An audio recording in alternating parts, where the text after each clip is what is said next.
Hello everyone and welcome to today's video. Today's video is going to be about how to log into Schmalkalden University of Applied Sciences as a student. For that, the first thing that you'll have to do is open up Google Chrome or a browser of your choice, and then in the search bar, simply type in FHS ID activation.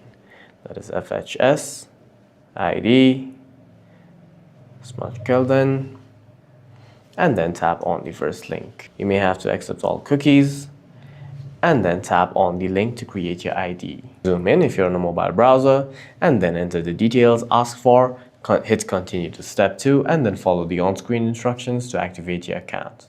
After you've activated your account, in the search bar you can tap in FHS, start ID, login, and then hit go or enter on your keyboard. Tap on the first link. Here you must enter your registration number and your password that you just activated, and then hit login to log into your account. For any further questions, please feel free to leave a comment down below.